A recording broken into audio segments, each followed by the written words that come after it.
Attorney's Office has agreed to talk to us a little bit this morning about your board member liability and why it is that you need to be, why you're all here. Of course, the preaching to the choir, you guys know that everyone's found that there is some real liability for you as board members. So, Dave, when we have, go ahead and discuss, and of course, ask questions as we go.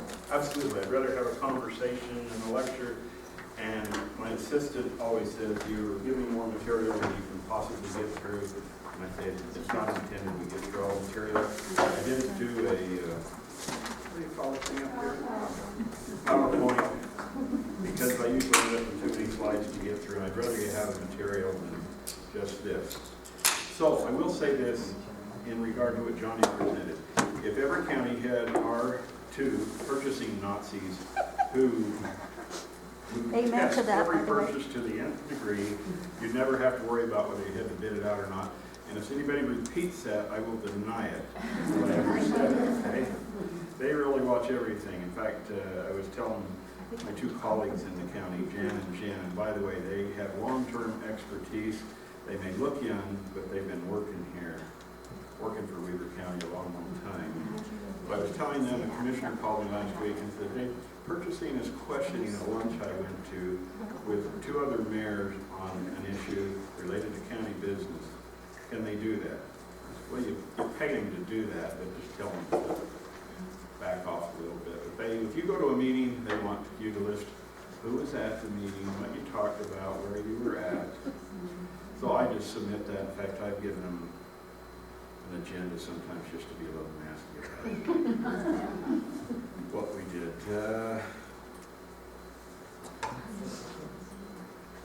Liability.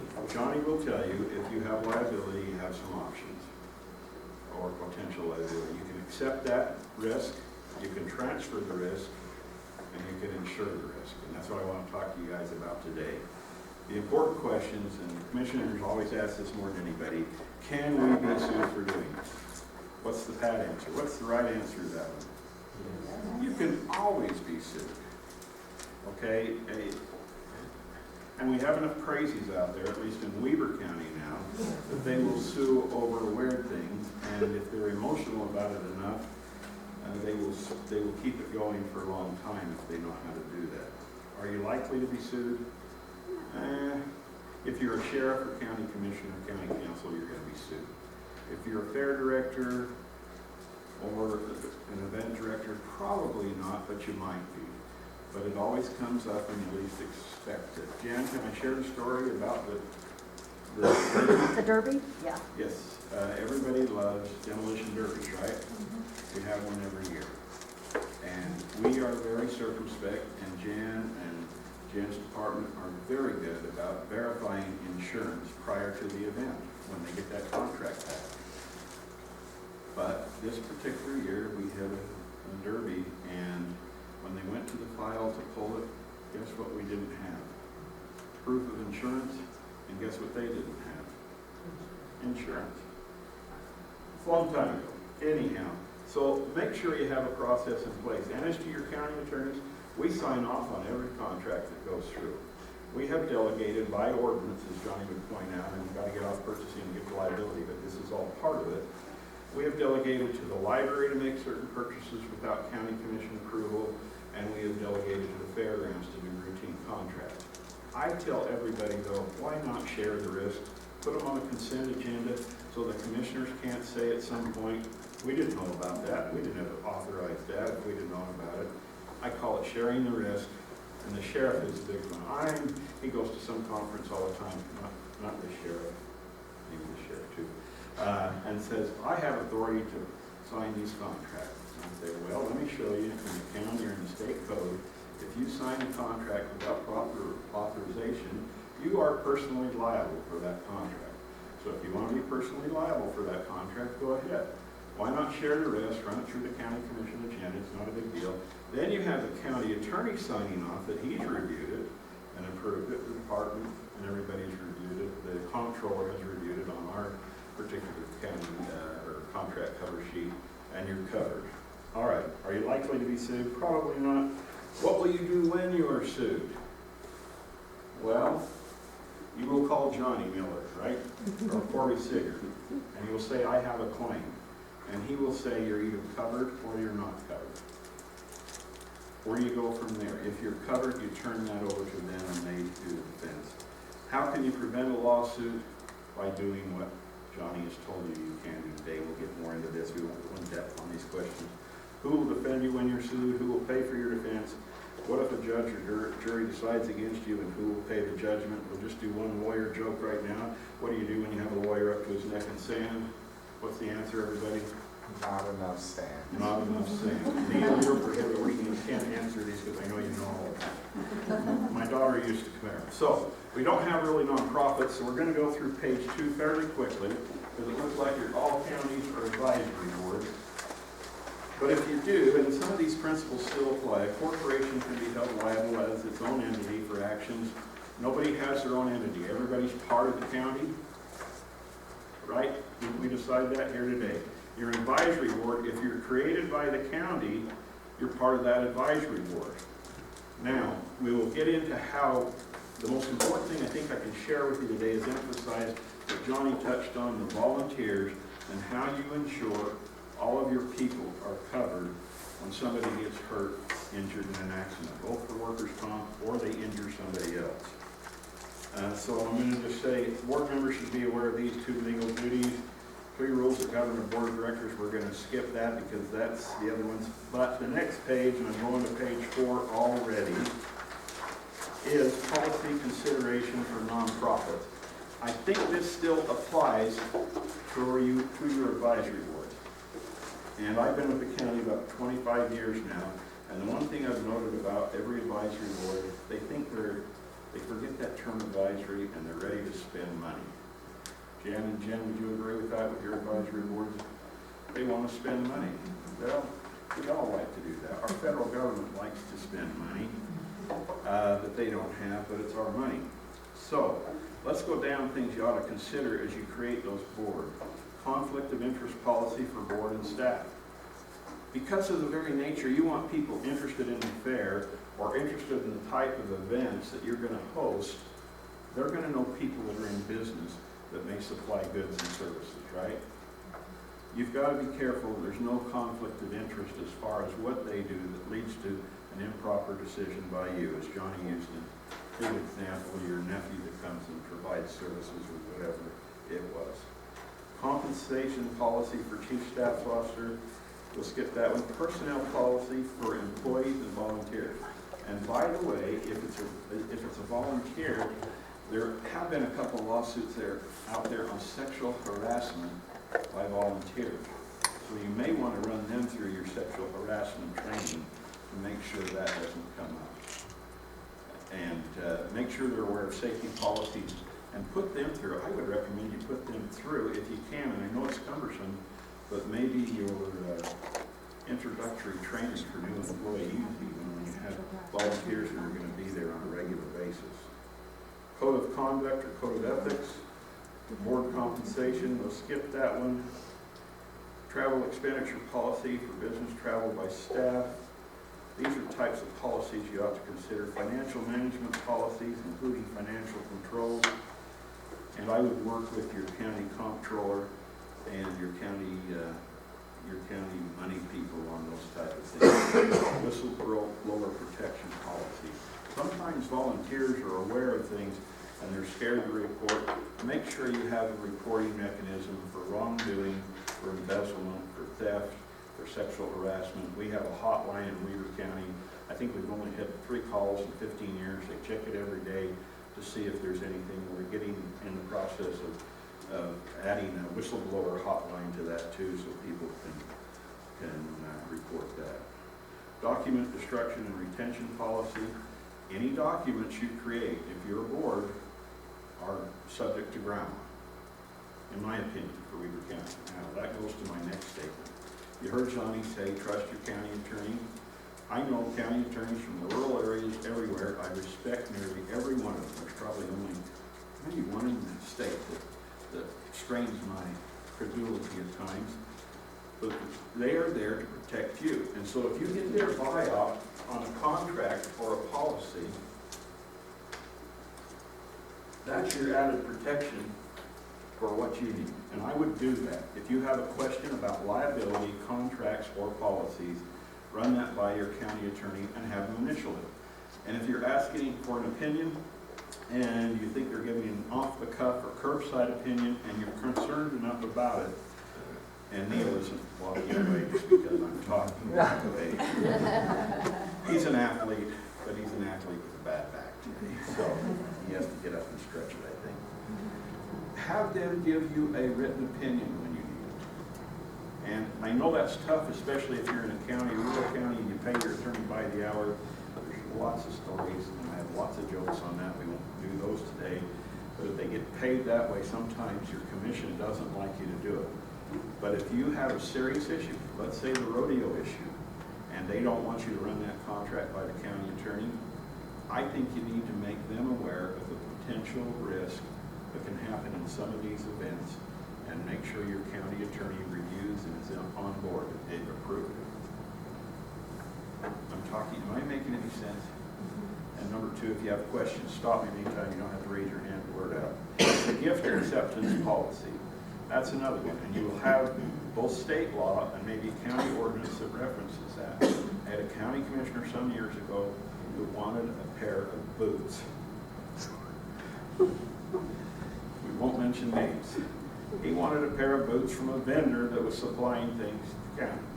So I finally found something in the code that allowed the county commissioner to accept a gift given in honor in an open commission meeting.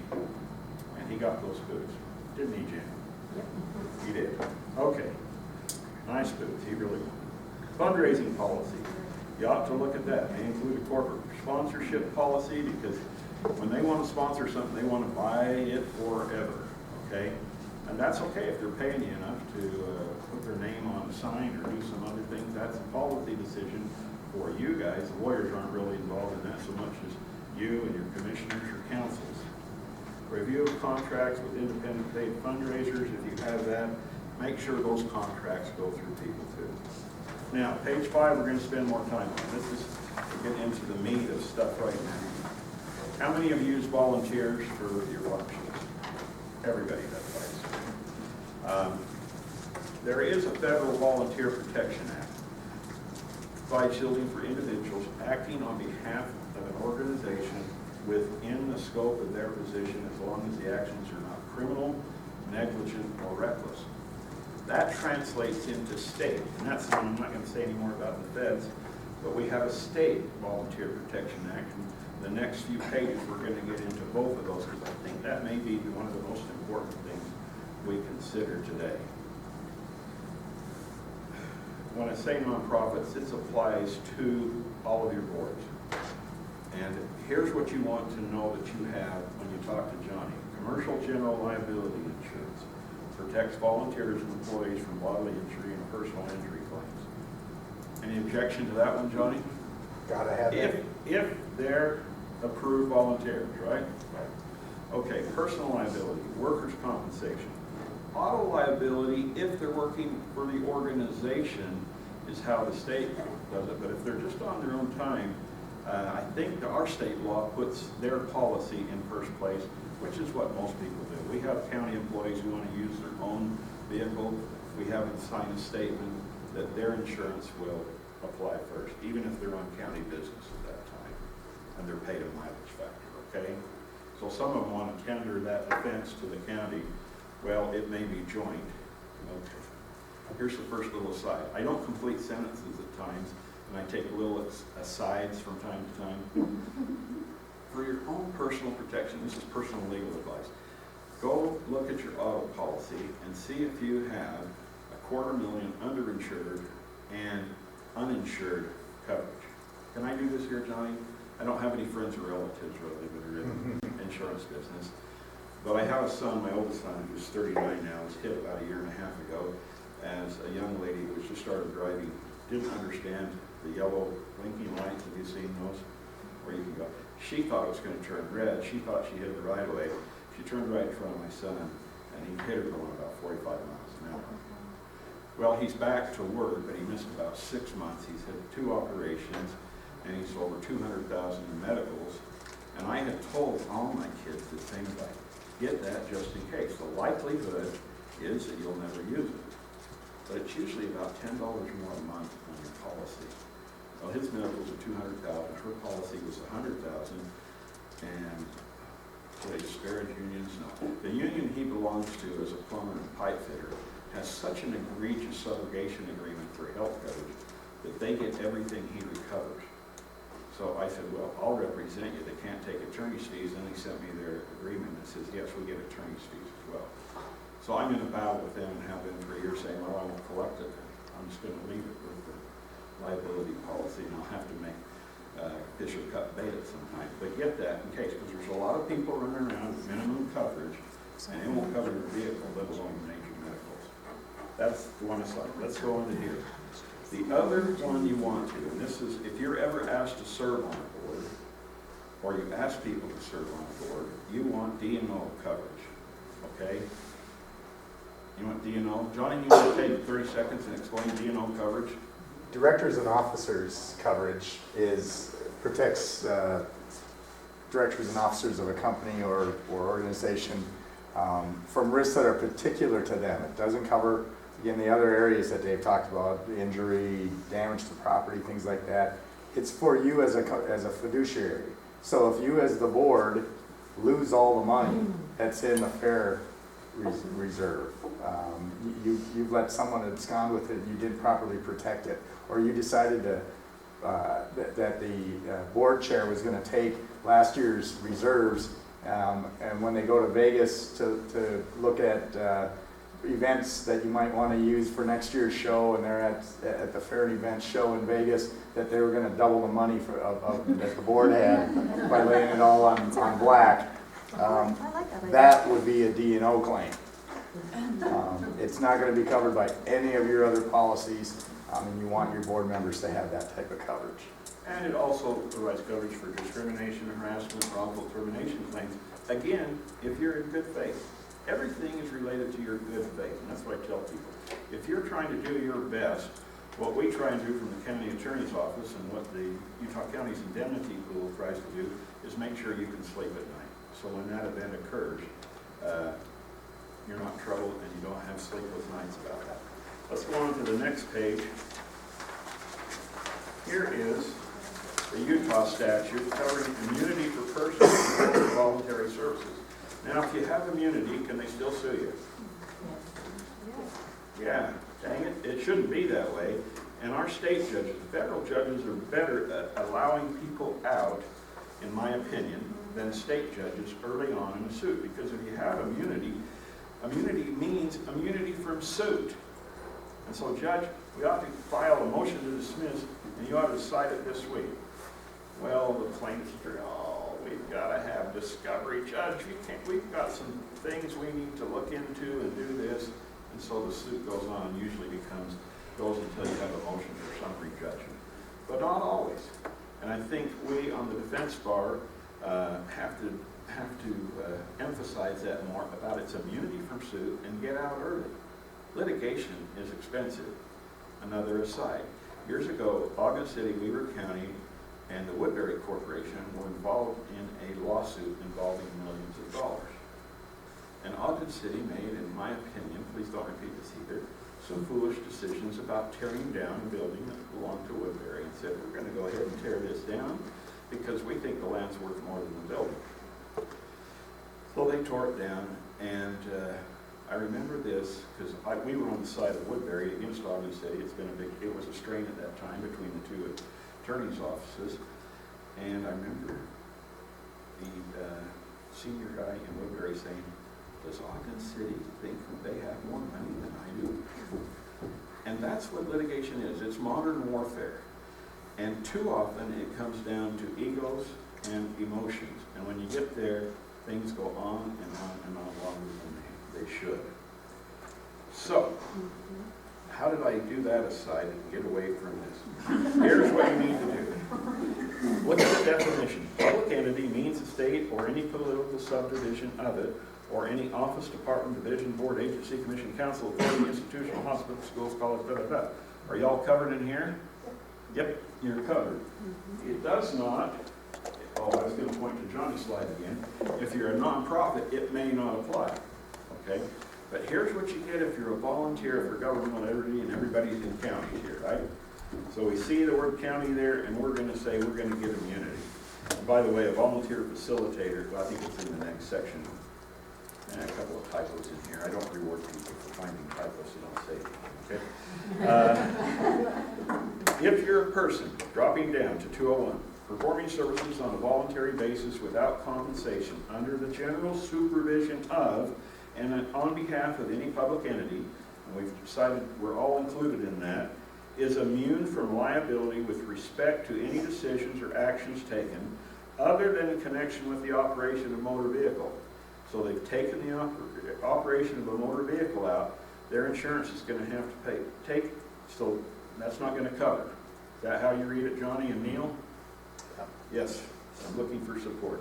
Taken during the course of those services, unless it is established that such decisions or actions were grossly negligent, not made in good faith, or made maliciously. So if Jan is mad at me, her last name's Wilson too.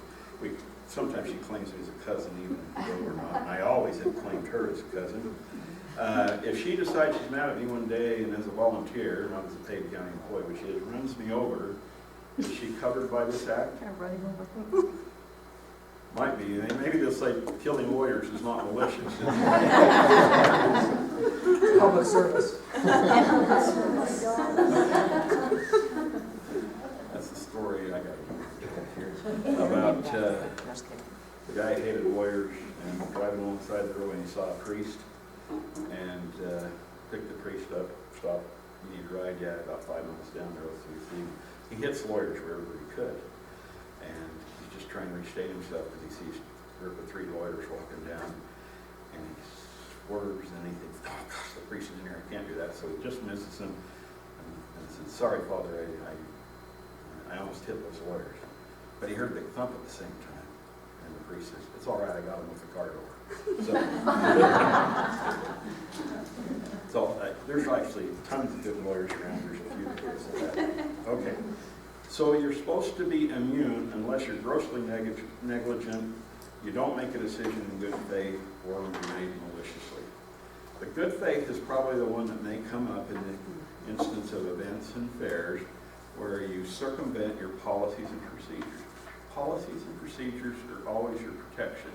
If they're adopted by the county commission or whoever, live by those and then you have some protection. And again, that's what it's about. You guys have tough jobs, and I know especially around fair time. I don't dare call Jan during fair time, even though she's still civil. She's running 24/7. It's a stressful time for you.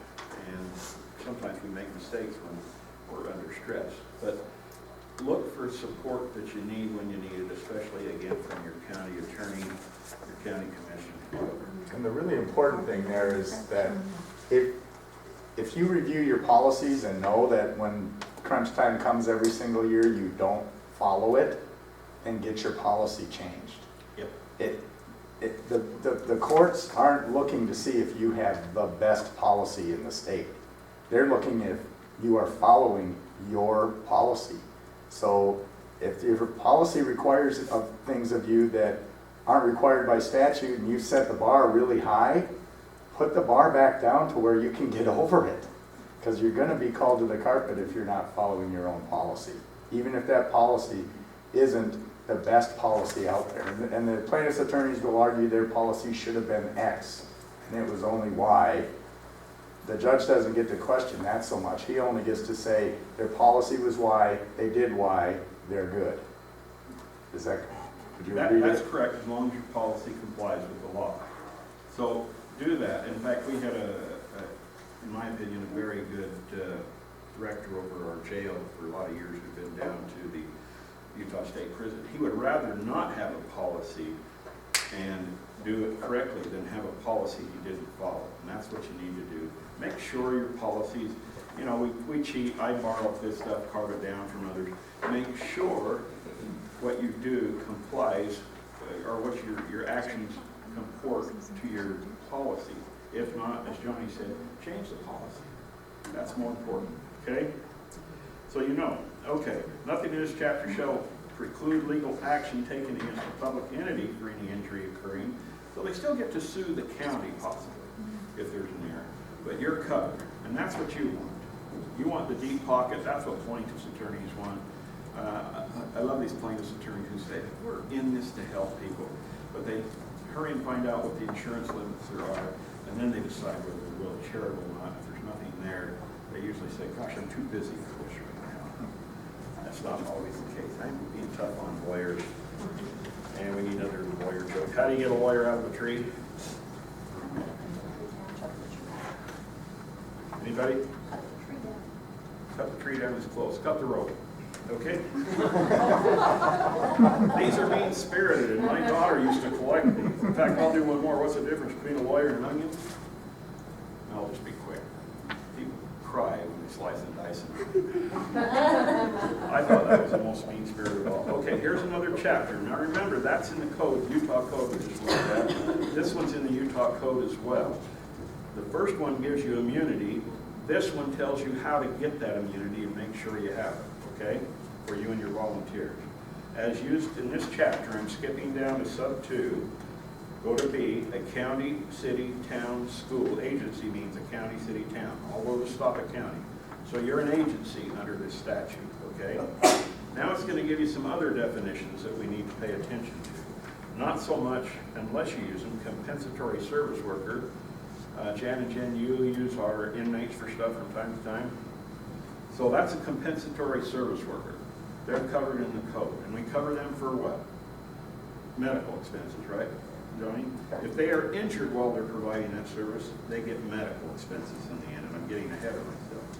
Here's the one I think that will mostly apply to you. Volunteer means any person who donates service without pay or other compensation except expenses actually and reasonably incurred as is approved by the supervising agency. So what do lawyers do? They parse words, they cut them out, and plaintiff's attorney are looking for exception. So volunteer means a person who donates service. So as you put on your fairs or your events, you're going to ask people to come and donate time, right? And help you put on that event. Without pay, you're not paying. Sir? Can I give you 2 examples and ask how this fits in? Sure. If you have a 4-H person, they're employed by 4-H and they come and volunteer on your board, and they do 4-H activities for your fair, are they a volunteer or are they volunteer for you? Does that make sense? Yes, and we're going to come to that question in a minute. Remind me when we get to who is a volunteer. Okay, let me throw one more complication.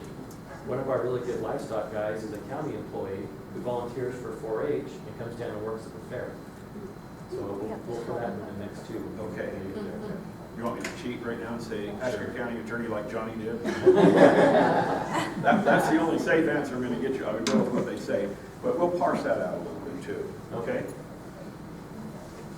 As approved by the supervising agency. So you're going to approve this volunteer, and we're supposed to do that in a way. Well, let's go with what a volunteer does not include. A person participating in human subjects research, we'll skip that one. A compensatory service worker. So the inmates don't get to be volunteers. They're compensatory service workers. So we'll keep that in that group. Volunteer includes a juror or potential juror appearing. We don't care about that one. Volunteer facilitator is probably going to be your next speaker. She's probably a volunteer facilitator. As I did look at who was speaking today.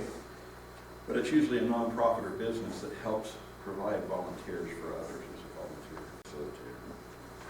Oh, it says it right there. It means a business or nonprofit organization. Okay. Volunteer safety officer means an individual who provides service and volunteer under the supervision of the agency, and at the time the individual provides the services to the supervising agency described the individual is exercising peace office authority as provided in section 53. You have your sheriff's office provide services. Do you pay them for those services? Yes and no, both ways. Now, it's a little bit tricky there because under FLSA, can you have someone volunteer to do the same job without paying them? No, you can't. And again, that's one I'd run by my personnel director, but that's a tricky part of it. That's hard to get an exception. And you know when it comes up, they volunteered for the last 5 years and they say, well, I wasn't really volunteering, I thought you should have paid me, but I was afraid you'd can me if I didn't volunteer. And then they sue you, and Johnny says, what the hey is going on here? You do better than that, because Dave Wilson told him not to do that. You go to your county attorney and check with him. But that's a critical one. Under Fair Labor Standards Act, you can't volunteer for the same type of work you do, and there are some exceptions given in there for emergency situations, but I don't think there's an exception for fairs and stuff like that. Okay, compensatory service workers, we're going to skip that one. You don't use them in your fairs, do you? Might not be a good thing to have inmates over running fairs. Workers' compensation benefits, we're going to skip. Search and rescue, we're going to skip. Wait, why search and rescue? You want to do search and rescue? Yes. Okay. Workers' compensation benefits for volunteer search and rescue team members. These were things, I think you worked on the legislation, didn't you, Johnny, in getting this in place? I was opposed to it. I don't want to pay for search and rescue. But has it increased premiums at all? Have we had any claims yet? Yeah, it will increase premiums, and that was my discussion with the sheriffs, because this was really pushed by the sheriffs that they wanted to be able to provide. Oh, I'm faulting you for it, it wasn't you. You were responding to the needs of the sheriffs. Well, I just simply let the sheriffs know that it will increase the costs of workers' compensation, because you're paying those people a higher benefit that they haven't been provided for in the past. And as long as the sheriffs were comfortable in paying more to get that coverage, and Like the sheriffs made one. you can give it to them. Sorry, editorial comment, I better phrase that. The sheriff's one. But they have limited it, through their discussions with me, they did limit it. Originally, it was that search and rescue people, anytime they're injured, if they're a search and rescue person, they're gonna get the full workers' compensation benefits, not just the medical benefits that they used to get. So if they're doing search and rescue, or if they're training for search and rescue, and they get injured, and now they can't go back to their day job as a brain surgeon, the county's going to pay them their lost wages for being a brain surgeon. That's pretty darn expensive. And I actually had that claim happen to me in Minnesota. Really? Search and rescue volunteer that was a brain surgeon. Got beat over the head with a flashlight by the person they were searching for, and was out of work for months. Cost hundreds of thousands of dollars for his lost wages. But the sheriffs agreed, and the statute actually says that the only time they're going to get these extra benefits is when they're actually searching and rescuing. Not when they're training, not when they're at the fair doing security as part of their because they're part of the search and rescue team, not running the search and rescue team hot dog stand at the fair, only when they're searching and rescuing. And all of these are the balance of what we think is right and rewarding people who are willing to go out and spend their time doing these kinds of things versus what's it going to cost the taxpayer in the end. And sometimes I get a little frustrated with people that are climbing mountains and end up in the middle of the night and search and rescue goes out and somebody gets injured and the taxpayer has to pay for them. But for every risk that we take on, there's got to be compensation and a balanced side to that, right? It's like Obamacare when my son says, well, I get to stay on your insurance for 2 more years. I said, maybe you do, maybe you don't. But that's an increased cost. We're kidding ourselves if we don't think insurance companies add that as an increased risk and take that on. So any questions on search and rescue? Did Johnny answer it for you? If you read through that statute, they do get higher benefits than a normal volunteer would get. Normal volunteer, yes, sir. Not on search and rescue. Can we go back to inmates? Because Yes. there's a couple of us that use inmates during the fair. Okay. They do our garbage pickup. Do they? Well, they would still be what? They're not going to be classified as volunteers, are they? They're still going to be classified as, what is it called? Compensatory service. Yes. And so, yes, you will have, and we have them go out, what we call our work crews, our jail work crews, that go out and do community service. And once in a while, they need some stitches when they get in a fight, and when they use some piece of equipment that they weren't, just made a mistake. And just in the course of life, you have those injuries, and we pay those medical benefits. Okay, so, any other questions on that? So you use it in your fair quite a bit, is that what it's experienced? Slave labor? I'm waiting for that lawsuit someday. They get paid a very minimal amount. Yeah. But it goes on their book, right? And they get to buy candy or something. So, all right. We are on page 9. Here is one of the most important things I can emphasize today, and I think John told me to too. Section 4, a volunteer may not donate any service to an agency unless the volunteer services are approved by who? The chief executive of that agency. County is an agency. It can be your county commission if you have a commission. You have a county manager form of government, might be the county manager. Or his authorized representative.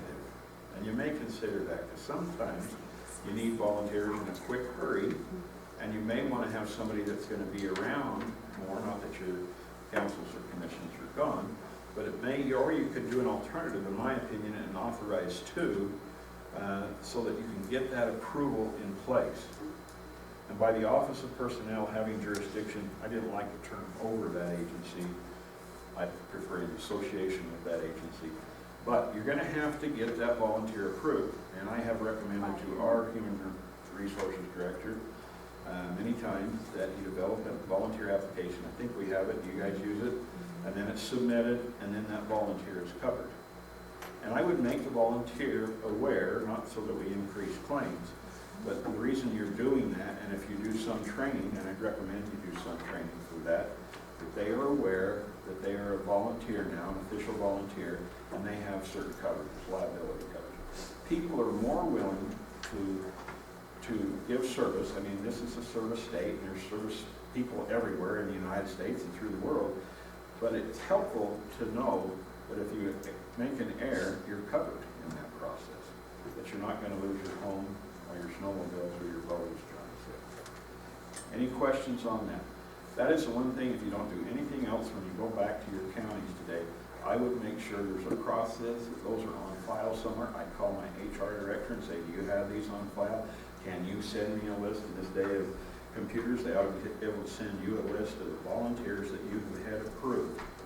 Now, it doesn't say how often, so I'm assuming that that's good forever. Yeah, and that's why you want to have that process so that you put people on the list, that they're a volunteer, and either identify when you place them on the list how long they're on the list, or that each year you're also going back and taking people off the list.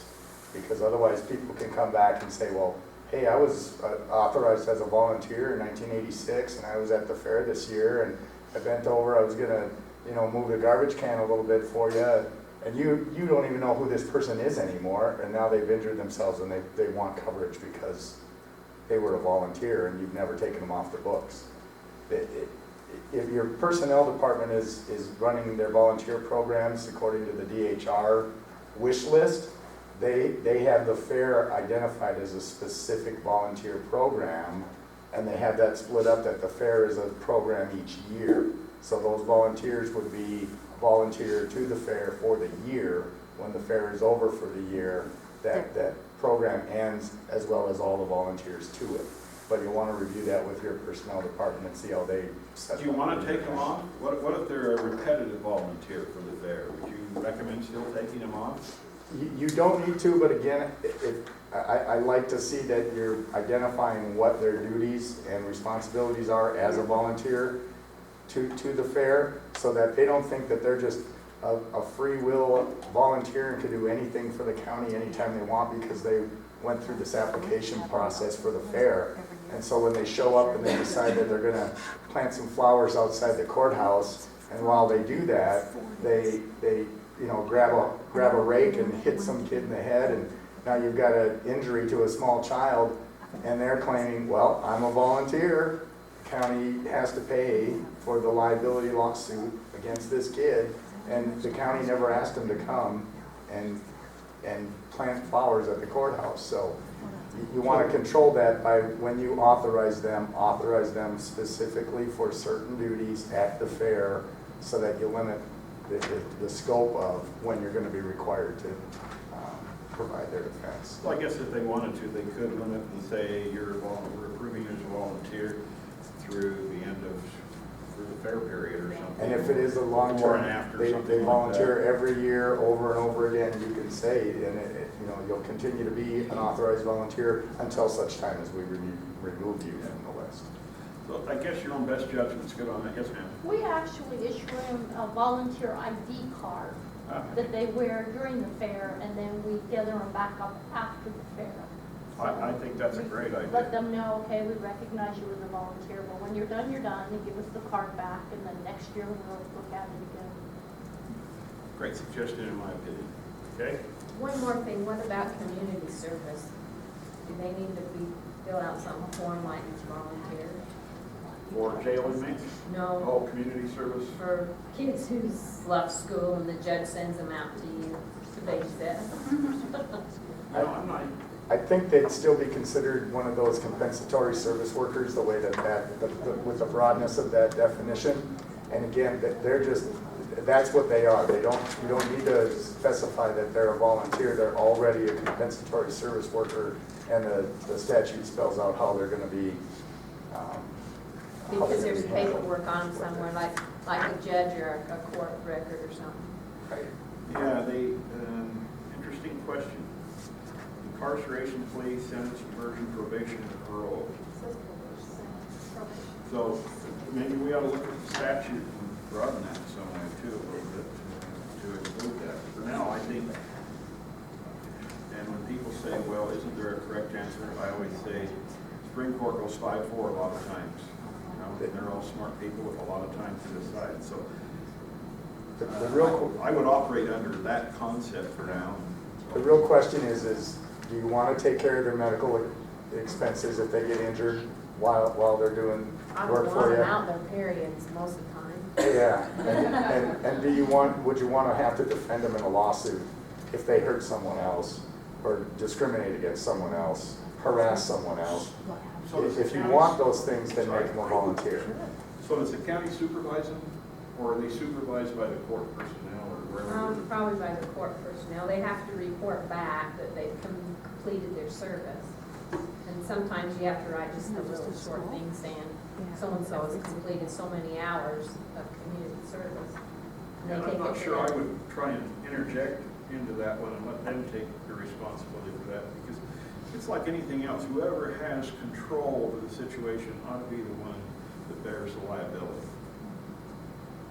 And Johnny nodded on that one, just in case I misspoke. But no, it's true in life, whatever, and the same as your contract. I get so frustrated with the one-sided contracts I'm getting lately, I just want to shoot people. But professional services contract, I called Johnny on one the other day, again, where they come in and say, they have the nice provisions there, we'll be responsible for our negligence and wrongdoing. You be responsible for your negligence and wrongdoing. And then it came to funding that. And remember, when somebody says that, it's only as good as their funding mechanism. If they don't have any money, then it doesn't matter, right, Johnny? Right. And then they come to this provision that says, oh, by the way, our limitation is the lesser of what it actually cost or our total fees. And I say, well, that's really helpful. The first time I ran into it was years ago when we built a conference center, and the architects, they're the ones that started this. And they say, well, I have to do it that way because it's built into our insurance. You're going to have to pay more if you want it differently. I said, I want it differently. If you do a negligent design on this building and it falls in on a conference of brain surgeons, it's going to be $100 million. So